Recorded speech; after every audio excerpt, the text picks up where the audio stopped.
this. You're going to see this in future testimony. But Azriel knows where everything is. When I say the tape, she knows who's who. She knows where the bank accounts are, where the money is. She knows who's using who. Not seen what we've been trying to show you, that you've been brainwashed. But once she watched that documentary and she read the emails that I sent over to her, that he was sending to Joycelyn, telling Joycelyn the same things that he told her, hiding other tapes for Azriel, just like London on the Track's mom was doing, Cheryl, I forgot her last name, Cheryl Mack or whatever. And so I'm trying to tell you without telling you too much, because like I said, this is a federal case, and I've even helped out the feds with all the information that I've been given. So I was working with the Department, was it the Department of State? Homeland Security, one of them damn please. Homeland Security, my lawyers were to hand them over everything that we had received.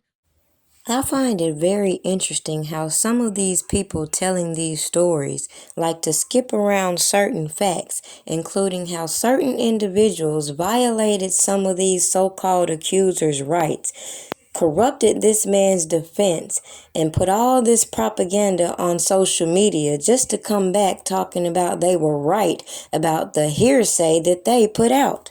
They'll always leave out how a person like me was able to easily track down the origins to some of these stories they've put out, which is why I never ran with none of this bullshit this so-called Kale sector came to the internet to keep you distracted with, when they don't want to acknowledge the corruption we saw playing out and how some of these people felt it was okay for them to coerce and manipulate federal witnesses in order to secure a janky-ass conviction.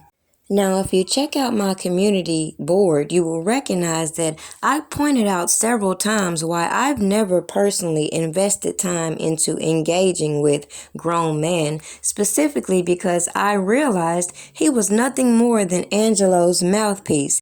Therefore, all these janky-ass people sending me this man's personal information, including his wife's information, then coming to YouTube and displaying the type of behavior that I point out to you that showed me how all these individuals are connected, and instead of facilitating the narratives that would make Robert Kelly look guilty through making it seem like he's barking these orders through these janky-ass individuals, common sense should tell you to separate him from the bullshit that I've pointed out, including the involvement with these individuals in this docuseries.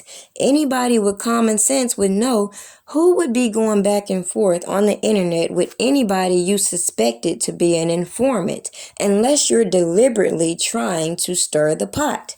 Now, just like people wanted to keep running to me talking about their personal problems with bloggers, I witnessed these individuals doing the same thing to these defense attorneys. Many want to skip around the fact that certain individuals come out here talking about how they were being targeted because they were supporting Robert Kelly, and they left out the fact that they were stirring the pot, engaging with janky-ass individuals, which put them in the line of fire. So what they did was try to include me, and that's how I ended up with Larry's information, because as they were going back and forth with him on social media, they thought that I would just take the information they're providing me and just run out here and start attacking this man without first observing what's really going on. And once I realized that all these individuals in total are distractions, I decided to keep my focus on the individuals in the background that I believe you should focus on. So then when I see this same individual who they claim to be an informant, even though he clearly does not know Robert Kelly, talk about all this information that he confirmed, it became very clear to me that, yet again, he was only reading the information provided by the prosecutors. So with that being said, all these janky mofos that were doing all this stuff publicly on these platforms would like you to believe that this man is an informant because he did this, and that. But they don't want to take accountability that if they weren't out here doing specific things, what the fuck could he inform anybody about? Make it make sense. If they are doing things like harassing him, harassing these witnesses, harassing the defense, harassing anybody that speaks on the topic that don't say what they want to say, it should be clear how individuals can paint this narrative that R. Kelly supporters are just out here batshit crazy when, as I told you, there was no need to involve yourselves in a federal investigation just to keep the information that can be readily identified and verified in the public forefront.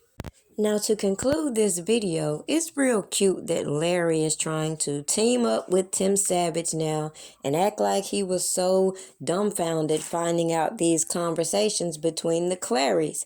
But let me remind you that these same text messages I saw on Instagram that were being put out there by people like Ashy McGee. So I'm not going to buy that bullshit Larry is speaking on when those are the key points that I point out as to why this janky ass evidence should never have been on social media. But these people were so anxious involving themselves trying to push these stories regardless of how janky they sound. They didn't give a damn that all the things they were doing were going to be grounds to get this man a new trial, regardless how they feel about it. With that being said, to sit over here and imply these attorneys were coercing and trying to entrap Azriel, what the fuck does that say when her own pappy got on these platforms talking about his invested share in this docuseries? Make it make sense.